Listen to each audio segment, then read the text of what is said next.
Episode की शुरुआत में हमें रिजु सिम्हा को दिखाया जाता है जो काफी ज़्यादा वीक होती है और वो कहती है कि मुझे नहीं लगता कि मेरे समा के ट्रायल पूरा करने तक मैं जिंदा रह भी पाऊंगी, इसलिए मुझे तुम्हें कुछ बताना है। सुबारू कहता है कि आखिर तुम्हें हमें क्या बताना है। रिजु सिम्हा बताती है कि जब वो गाफिल के पीछे ग्रेवेट के अंदर गई थी तब उसने भी ट्रायल दिया था जहाँ पे उसने रिजु मियर के पास को देखा था और मैं उसी के बारे में बताना चाहती हूँ। ऐसा कहने के बाद वो रिजु सिम्हा के पास के बारे में बताने लगती है कि जब सेंचुरी बनी भी नहीं थी तब रिजु सिम्हा यहाँ पर रहती थी, तब उसे एक लड़की मिली थी जो असल में बैटरिस होती है। रिजु मियर जो होती है उसे देखे ही जा रही होती है, जिसे देखे बैटरिस उससे पूछती है कि आखिर तुम मुझे इतना घूर क्यों रही हो, जिसपे जो रिजु मियर होती है कोई भी जवाब नहीं देती, जिसपे बैटरिस उसे कहती है कि आखिर तुम इतनी चुप क्यों बैठी हो, और ऐसा वो काफी ज्यादा एटीट्यूड में कह रही होती है। तभी वहाँ पे एक्रिना आती है और वह बैटरिस से कहती है कि तुम इतने एटीट्यूड में बात क्यों कर रही हो, मैंने तुम्हें ऐसे मैनेज नहीं सिखाए, जिसपे बैटरिस कहती है कि मुझे माफ कीजिए मॉम। एक्रिना जो होती है वो बैटरिस से पूछती है कि आखिर वो रिजु मियर से ऐसे बात क्यों कर रही है। बैटरिस कहती है कि मैं बस उससे पूछ रही थी कि आखिर वो मुझे इतनी घूर क्यों रही है। जो सुनने के बाद जो एक्रिना होती है वो रिजु मियर से पूछती है कि आखिर वो बैटरिस को इतनी घूर क्यों रही थी।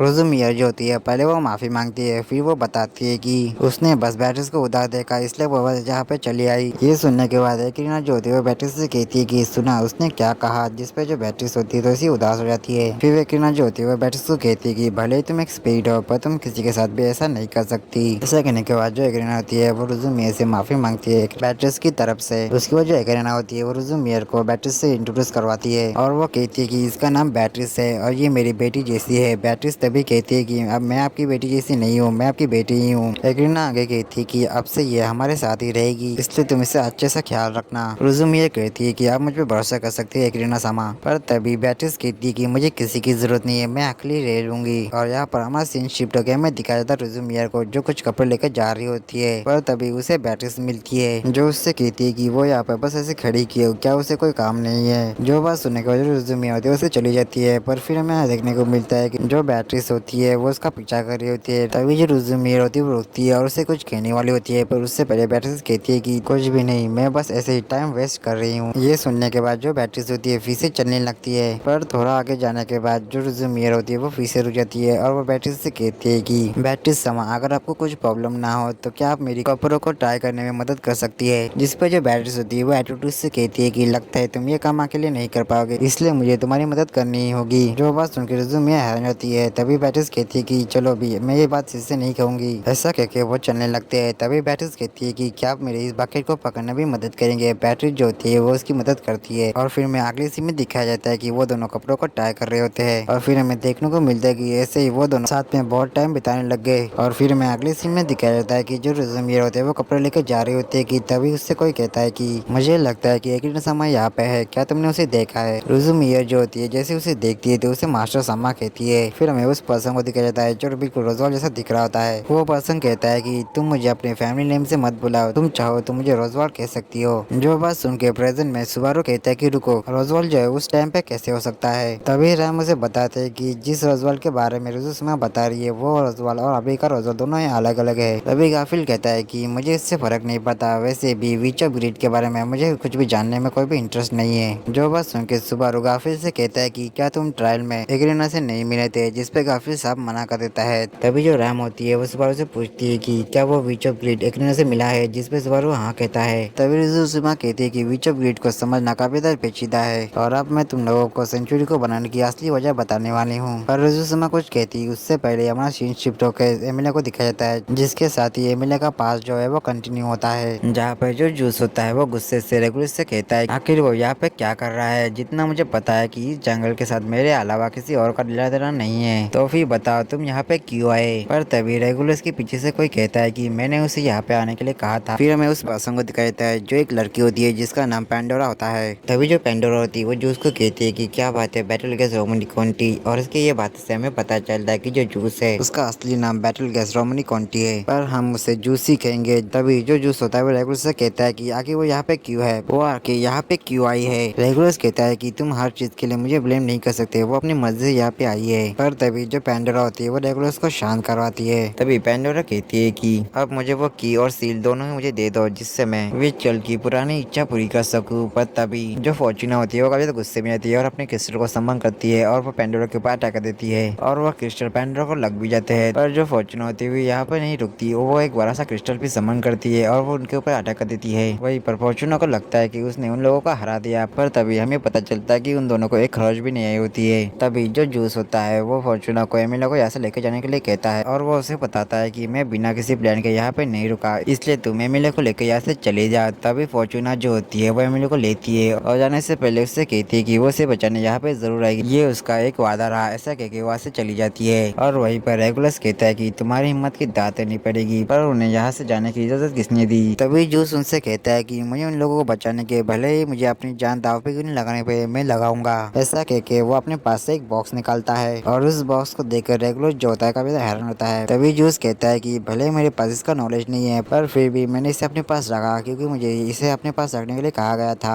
तभी पेंडोरा कहती है कि बैरलेस रोमनिक कॉन्टी, तुम्हारा सफर अच्छा रहे। और वहीं पर जो जूस होता है उस बॉक्स को ओपन करता है और उसके अंदर होता है एंसिन हैंड। तभी जूस कहता है कि मुझे माफ कर दीजिए फ्लिगन सामा। ऐसा कहने के बाद जूस जो होता है वो एंसिन हैंड को अपने सीने से लगा देता है, जिसकी वजह से जूस के अंदर एंसिन हैंड की पावर जागने लगती है। वहीं पर वो काफी ज्यादा से चिल्ला रहा होता है। पर तभी जो पेंडोरा होती है वो जूस से कहती है कि वो आ रहा है, पर जो रेगुलर जो होता है वो समझ नहीं पाता। पर तभी अचानक से जो रेगुलर होता है वो हवा में इधर उधर होने लगता है और सीधा आके जमीन में पटक जाता है। तभी जूस कहता है कि मैंने कहा था ना कि मैं उन माँ बेटी को बचाने के लिए कुछ भी करूंगा। पर तभी जूस के बॉडी में कुछ चेंजेस होने लगते हैं। वही ये सब देख के जो एमिलिया होती है वो कहती है कि आखिर जूस करना क्या चाहता है। तभी पेंडोरा कहती है कि क्या बात है, मैं तुम्हें क्वीन ऑफ स्लॉथ का टाइटल देती हूँ। जूस कहता है कि तुम्हें लगता है कि मुझे ये टाइटल चाहिए, तो बिल्कुल भी नहीं। पर तभी वहाँ पे रेगुलस आ जाता है और वो जूस से कहता है कि तुम्हें लगता है कि तुम मुझे हरा पाओगे, तो ये तुम्हारी गलत फहमी है। तभी जो जूस होता है वो रेगुलस के ऊपर बहुत सारे अटैक करता है, पर जूस के अटैक रेगुलस के ऊपर लैंड ही नहीं होते। जो चीज देख के एमिलिया काफी हैरान होती है। तभी जो एक्रीना होती है वो एमिलिया को कहती है कि हमें तुम्हारे पीछे जाना चाहिए, वैसे भी यहाँ पे देखने के लिए कुछ भी नहीं है। एमिलिया कहती है कि तुम ऐसा कैसे कर सकती हो, हमें जूस की मदद करनी चाहिए। पर तभी एमिलिया को रियलाइज हो जाता है कि ये सारी इसकी पास की मेमोरीज थी और वो अब ट्रायल दे रही है। एक्रीना कहती है कि लगता है तुम्हारे इस बेवकूफ दिमाग में बात आ चुकी है कि हम कुछ भी नहीं कर सकते। इसके बाद जो एक्रीना होती है वो सीनरी चेंज कर देती है, जहाँ पर हमें एमिलिया और फॉर्चूना को दिखाया जाता है, जहाँ पे एमिलिया रोते हुए कह रही होती है कि मैं आपको कहीं पर जाने नहीं दूंगी। वहीं पर फॉर्चूना भी रोते हुए कह रही होती है कि मुझे माफ कर दो मेरी बच्ची, पर मुझे फिर भी जाना ही होगा। और वहीं पर प्रेजेंट वाली एमिलिया भी रो रही होती है। तभी वहाँ पे आर्ची आता है और वो कहता है कि फॉर्चूना समाज क्या आप ठीक है। आर्ची को देखकर फॉर्चूना जो होती है वो उससे पूछती है कि बाकी सारे लोग कैसे है। आर्ची बताता है कि बाकी सब भी फाइट में बिजी है। फॉर्चूना आर्ची से कहती है कि तुम एमिलिया को लेकर यहाँ से भाग जाओ, जिसपे आर्ची कहता है कि नहीं, आपको एमिलिया सामा के साथ ही रहना चाहिए, हम सब कुछ संभाल लेंगे। फॉर्चूना कहती है कि तुम कुछ भी नहीं कर पाओगे और अब मुझे ही सब कुछ संभालना होगा, और वैसे भी मैं एमिलिया को खोना नहीं चाहती। उसके बाद फॉर्चूना एमिलिया से कहती है कि तुम आर्ची के साथ चले जाओ, मैं जूस को लेने जा रही हूँ, इसके बाद हम लोग साथ में तीनों खेलेंगे। पर जो एमिलिया होती है वो नहीं मानती। पर फॉर्चूना जो होती है उसे कहती है कि मैं तुमसे प्रॉमिस करती हूँ कि मैं जरूर आऊंगी और साथ में जूस को भी लेकर आऊंगी।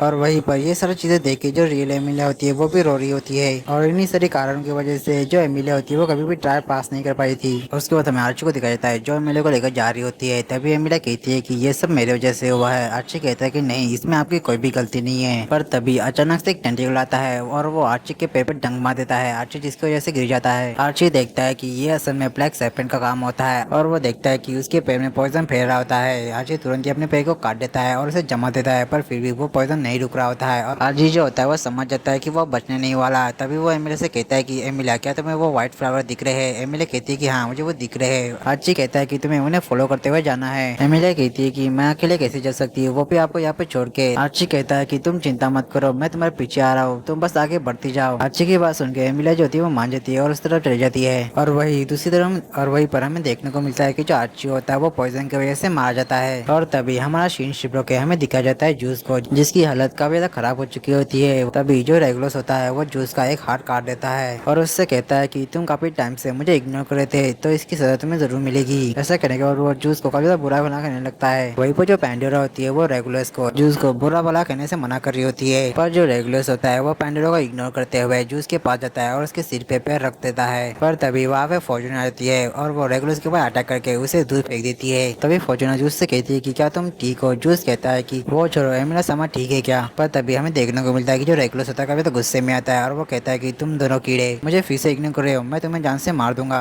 पर तभी पेंडोरा कहती है कि रेगुलस अपने गुस्से को कंट्रोल में रखो। जो बात सुनकर रेगुलस पेंडोरा से कहता है कि रुको, तुमने क्या कहा। तुमने कहा कि मैं अपने गुस्से को कंट्रोल रखो, तुम्हारी ये कहने की हिम्मत कैसी हुई। ऐसा कहने के बाद वो पेंडोरा के ऊपर अटैक कर देता है, जिसकी वजह से पेंडोरा के बॉडी के छोटे छोटे टुकड़े हो जाते हैं। तो उसके बाद रेगुलर उन दोनों से कहता है कि अब तुम दोनों की पारी। वही पर जूस और फॉर्चूना होते हैं वो रेगुलस की पावर देकर काफी हैरान रहते हैं। तभी जूस फॉर्चूना से कहता है कि तुम यहाँ से भाग जाओ, मैं अपने आप को सेक्रीफाइस कर दूंगा। फॉर्चूना कहती है कि मैं ऐसा नहीं करूंगी, तुम्हारे बिना मैं काफी ज्यादा वीक हूँ और शायद से मैं तुम्हारे बिना जिंदा भी नहीं रह पाऊंगी। पर वहीं पर ये सब देख के जो रेगुलस होता है काफी ज्यादा गुस्से में रहता है। पर तभी रेगुलस के पीछे पैंडोरा आ जाती है। पैंडोरा जो होती है वो एक झटके में रेगुलस को जमीन में गाड़ देती है। रेगुलस जो है वो अपने किंगडम जा रहा है अपने वाइफ्स के पास। पर तभी रेगुलस कुछ कहने वाला होता है कि उससे पहले ही पैंडोरा जो होती है वो उसे वहाँ से गायब भी कर देती है और हमें देखने को मिलता है कि वहाँ की जो बैटलफील्ड होती है वो ठीक हो जाती है। साथ में जो जूस का हाथ होता है वो भी ठीक हो चुका होता है और ऐसा लग रहा होता है कि यहाँ पे रेगुलस कभी आया नहीं और यहाँ पे कुछ हुआ ही नहीं था। तभी जो जूस होता है वो फॉर्चूना से कहता है कि हम दोनों को मिलकर इसका सामना करना होगा।